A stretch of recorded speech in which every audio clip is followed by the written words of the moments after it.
Olá! Essa é a nossa devocional de número 61. Nós já estamos no penúltimo capítulo de Romanos. Ai, meu Deus, está acabando. Oh, foi muito bom essa jornada, né? Tá sendo muito bom esse finalzinho, sobretudo. E hoje nós vamos ler Romanos 15, do verso 1 ao verso 13. Vamos à leitura. Ora, nós que somos fortes na fé, temos de suportar as debilidades dos fracos e não agradar a nós mesmos. Portanto, cada um de nós agrade ao próximo no que é bom para edificação. Porque também Cristo não agradou a si mesmo, pelo contrário, como está escrito, ou insultou os insultos dos que te insultavam caíram sobre mim. Pois todo o que no passado foi escrito, para o nosso ensino foi escrito, a fim de que pela paciência e pela consolação das Escrituras tenhamos esperança. Ora, o Deus da paciência e da consolação lhes conceda o mesmo modo de pensar de uns para com os outros, segundo Jesus Cristo, para que vocês, unânimes e uma só voz, glorifiquem a Deus e Pai de nosso Senhor Jesus Cristo. Portanto, acolham uns aos outros, como também Cristo acolheu a vocês para a glória de Deus. Pois digo que Cristo foi constituído ministro da circuncisão, em prol da verdade de Deus, para confirmar as promessas feitas aos nossos pais. E para que os gentios glorifiquem a Deus por causa da sua misericórdia, como está escrito. Por isso, eu te glorifiquei entre os gentios e cantarei louvores ao teu nome. E também diz, alegrem-se, ó gentios, com o povo de Deus.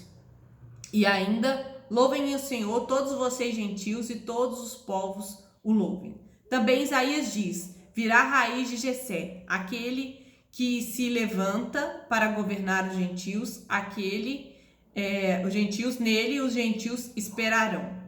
E o Deus da esperança encha vocês de toda alegria e paz na fé que vocês têm, para que sejam ricos de esperança no poder do Espírito Santo. Amém. Que leitura boa, né, gente? Graças a Deus. Bom, resumindo aqui, Paulo sabia dos problemas que tinha na igreja de Roma, né, na comunhão entre judeus convertidos e gentios convertidos. Ele chamou um grupo de fracos na fé, né, que seriam aqueles que tinham escrúpulos, milindres para comer e alguns dias também para como, né, não considerá-los santos especiais. E já os gentios convertidos tinham liberdade, sentiam liberdade de comer de tudo, todos os dias são iguais. Paulo justifica que as coisas não são impuras em si mesmo, né? Mas ele chama cada um para refletir, né, acerca das motivações que devem ser o amor, né? Usar a liberdade em amor e não julgar o irmão naquilo que ele acredita agradar a Deus. Porque todos fazem isso com o intuito de agradar a Deus. Portanto, o princípio que deve guiar a nossa liberdade cristã é o amor ao próximo. Vamos analisar agora os versículos nesse estudo. Ora, nós que somos fortes, então assim, ora nós, Paulo já está se considerando forte.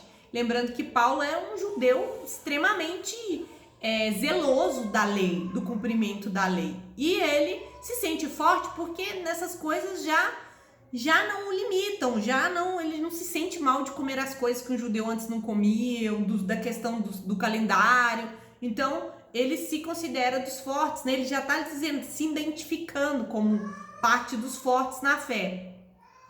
Temos de suportar as debilidades dos fracos e não agradar a nós mesmos.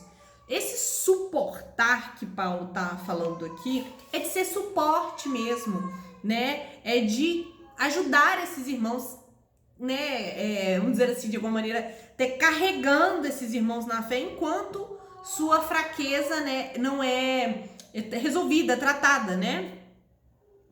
Ou ele não alcança essa maturidade para não se limitar mais a essas questões de comida, de dias. Então ele está dizendo o seguinte, né? que temos que suportar nos fracos e não agradar a nós mesmos. Então isso nos chama a renunciar àquilo que às vezes era mais confortável pra gente, gozar plenamente da nossa liberdade cristã, né? Então, na verdade, a gente não faz isso porque por amor, né, aos irmãos. No 2, portanto, cada um de nós agrade ao próximo no que é bom para a sua edificação. Então, aquilo que for edificar a vida do irmão, né, aquilo que for contribuir para o seu crescimento, nós devemos edificar. Bom, quando fala dessa edificação, significa assim, eu não vou sair, por exemplo, bebendo na frente do irmão, né? Vou usar um exemplo assim. E aí, ou até mesmo comendo uma galinha de macumba, né? Eu não vou comer uma galinha de macumba, não. Mas, na frente do irmão, não. Mas, cabe a nós, né, aqueles que são fortes, se sentem livres em Cristo, questionar. Ô, meu irmão, por que você não tá comendo? O que realmente te motiva? O que te impede de comer? Ah, não, senão aquele ali vai pegar em mim. Mas você não crê nas promessas de Deus? Olha os próximos versículos, como são esclarecedores. Porque também Cristo não agradou a si mesmo, né? Então tá falando dessa questão de devemos agradar o próximo. Pelo contrário, como está escrito, os insultos dos que te insultavam caíram sobre mim. Então Cristo levou os insultos dos outros. Ele ali na própria oração, né, do Getsemane, a gente vê que ele não tá fazendo o que ele quer. E aí Paulo tá aqui mostrando a pessoa de Cristo como exemplo,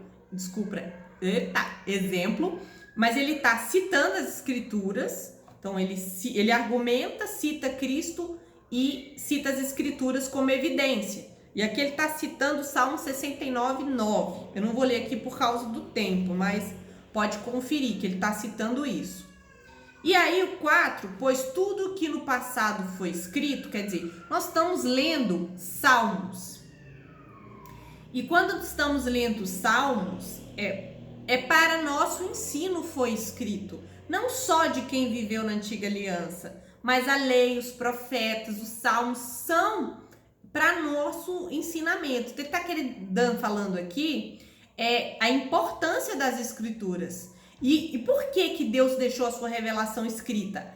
A fim de que pela paciência e pela consolação das escrituras tenhamos esperança. Então esse processo de conviver com irmãos fracos na fé, cheio de milindre, cheio de coisas, né? Às vezes até algumas superstições, né, que precisam ser superadas, vencidas, mas pelo conhecimento nas escrituras, né? Ele precisa entender nas escrituras, porque vai consolá-lo, vai ver que aquilo não é mais necessário, que aquilo não faz, ou que aquilo não faz sentido na perspectiva bíblica, né? E aí isso nos dá esperança nessas promessas né, em Cristo, né? Por exemplo, e o capítulo 5 diz assim, ora, o Deus da paciência e da consolação. Aí tá vendo? Paulo agora começa com uma oração, né? Ele faz uma oração. E aqui ele falou sobre a importância das escrituras, né? Por isso ele está citando as escrituras no 3. E no 5 ele ora. Ora, o Deus da paciência e da consolação lhes conceda o mesmo modo de pensar de uns para com os outros, segundo Jesus Cristo. Então esse Deus, né, que deixou uma escritura, né, que vai desenvolver em nós paciência, consolação e esperança, né, esse Deus, ele está rogando a esse Deus, o Deus da paciência e da consolação, lhes conceda o mesmo modo de pensar de uns para com os outros, segundo Jesus Cristo. O que ele quer dizer com isso? Para que nós possamos, não que a gente tenha as mesmas opiniões, não, isso é impossível e não foi assim que Deus nos criou. Deus nos criou não como robôs, mas indivíduos, né, únicos. Mas existe no que tange a nossa fé, devemos ser unânimes, devemos ser né, no modo de pensar, no que concerne a pessoa de Cristo, né? Então, na pessoa, na obra de Cristo, né? Então, ele dá o exemplo de Cristo aqui para que seja o nosso ponto central, somos unidos nele, né? Esse alinhamento, essa harmonia que há é na pessoa dele. E aí, o 7, na verdade o 6, para que vocês, unânimes e a uma só voz, glorifiquem a Deus Pai, nosso Deus Pai, de nosso Senhor Jesus Cristo. Esse unânime e uma só voz é o seguinte: imagine um coral, cada pessoa é diferente, cada pessoa tem uma história diferente, tem um pensamento, né? Opiniões diversificadas ali naquele grupo, mas todos cantam a mesma música. Então é isso, numa só voz, glorifiquemos. A nossa expressão de louvor a Deus, né, seja algo harmoniosa, algo unânime. Portanto, acolham uns aos outros, como também Cristo acolheu vocês para a glória de Deus. Então, veja bem, novamente é chamada ao acolhimento, né? Acolher os nossos irmãos como Cristo nos acolheu. Como Cristo nos acolheu? Ele nos acolheu sem nós merecermos, sem nós termos a como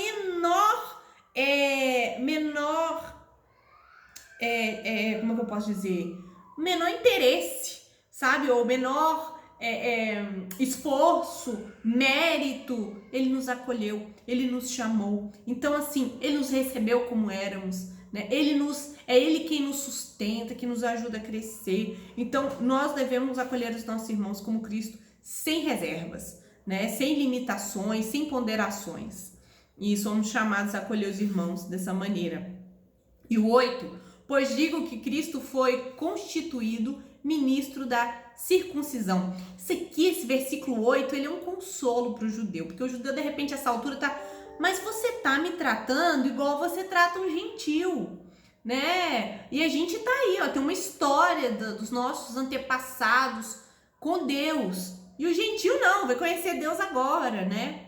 Então, esse versículo 8 meio que é um consolo para esses judeus, pois digo que Cristo foi constituído ministro da circuncisão. Quer dizer, mesmo lá no Antigo Testamento, Cristo era o ministro da circuncisão em prova da verdade de Deus, para confirmar as promessas feitas aos nossos pais. Quer dizer, esse Cristo que salvou o gentil aqui hoje é aquele Cristo já que escolheu aquele povo, né?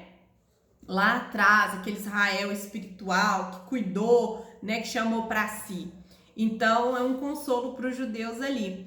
E o verso 9, para que os gentios glorifiquem a Deus por causa da sua misericórdia, né? Ele está assim, ó, gentios, e você glorifica a Deus, porque você é ramo enxertado, né? Como nós estudamos no capítulo 11, como está escrito. E aqui ele vai citar Salmos 18:40.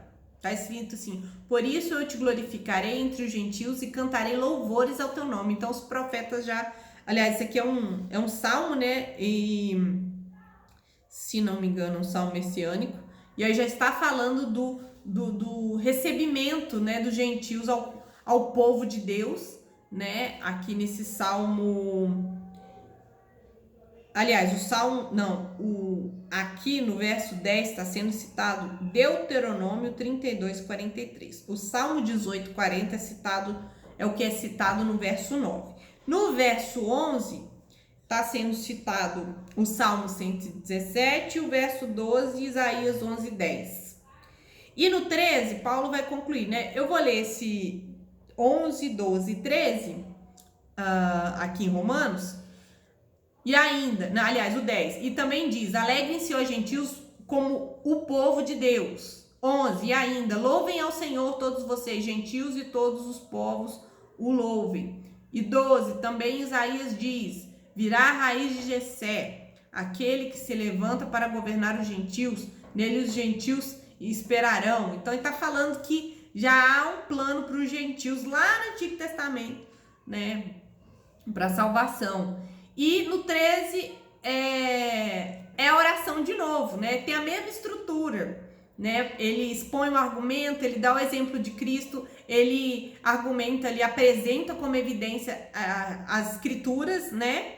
E aí ele ora. E eu mesmo, meus irmãos, desculpa, o 13. E o Deus da esperança, né, encha vocês de toda alegria e paz na fé que vocês têm, para que sejam ricos de esperança no poder do Espírito Santo. Então, agora ele está rogando ao Deus da esperança, né? Encham vocês de toda a alegria, né? Essa alegria, esse pleno gozo de viver a liberdade em Cristo. Mas paz para ter comunhão com seus irmãos, né? Para viver revelando esse reino de maneira harmoniosa, né? Na fé que você tem de que em Cristo todas as coisas já foram superadas, né? Todo o pecado foi derrotado, né? E um dia a morte será derrotada, ressuscitaremos, enfim, para que possamos ser cheios de esperança, que é essa fé nas promessas, né? Pelo poder do Espírito Santo, porque sem ele não haveria fé em nada, muito menos essa fé salvadora, libertadora, né? E que nos revigora e nos enche de tanta paz, de tanta alegria e de tanta esperança, né? Então, vamos às aplicações. O que a gente pode extrair desse texto? A consciência dos fracos não podem ditar a ética. A gente falou isso no último estudo e vale a pena repetir. A ética da igreja, ela tem que ser ditada pelas escrituras, né? Porque senão nós vamos nos tornar uma seita e vamos acabar perdendo essa nossa liberdade em Cristo. Devemos suportar e agradar os irmãos mais fracos, que não significa não confrontá-los quanto esses milindres, essas questões, né? Mas devemos ajudá-los a se fortalecer, né? E algumas pessoas acham que um horário da madrugada é mais propício para os demônios agirem, atuar. Tem gente que acha que, sei lá, até algumas superstições, né? Não gostam de fazer, que deixar a Bíblia aberta no ambiente da casa pode trazer mais bênção, mais proteção. Deixar aberta no Salmo 91 vai trazer mais proteção para aquele lar. Coisas desse tipo que não tem fundamento bíblico nenhum, né? E de repente ali alguém fechou a Bíblia e aí a pessoa, pô, tá vendo? Isso aconteceu porque fechou a Bíblia, né? Coisas do tipo. Que a pessoa possa ter mais maturidade, né? Que a Bíblia por si só aberta não tem efeito nenhum. É só um livro, né? Ela se torna uma revelação especial quando o Espírito Santo nos ilumina, né? Ao buscarmos Deus nela, né? A sua revelação. Outra coisa que dá pra gente aplicar aqui também é a importância das escrituras que nos foi dada para ensinar, para consolar, para nos encher de esperança, né? E o caminho para ser instruído é a palavra de Deus, não é outra coisa. E infelizmente a nossa igreja, a igreja brasileira, né, a igreja evangélica brasileira, tá cheia de misticismo, sabe? Tá cheio de ensinamentos sem fundamentos bíblicos. Então, eu vou dar um exemplo aqui que assim, é muito grave, mas exemplifica bem essa questão.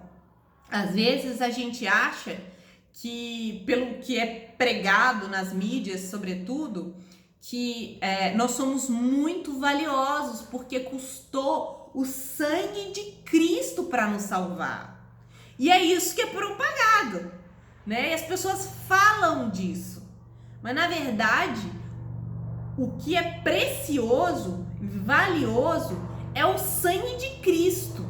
Porque o nosso pecado era tão grave, tão terrível, tão danoso à nossa vida na eternidade, que só um sangue muito precioso para nos tirar dessa condenação. Então, não foi pelo valor da nossa pessoa, mas o valor de Cristo, do seu sangue, sobre o pecado grave que a gente tinha. A dívida era alta demais, então o que é valioso é aquele que pagou e não o que foi comprado, porque nós continuamos sendo pecadores, miseráveis, né? E aí muitas vezes as pessoas isso, Você é especial, você é isso, você é aquilo. E aí aquela pessoa fica longe de compreender a sua situação sem Deus. Não, mas eu já tenho Jesus, agora eu posso ser especial. Você continua sendo pecador miserável, resgatado agora, regenerado agora.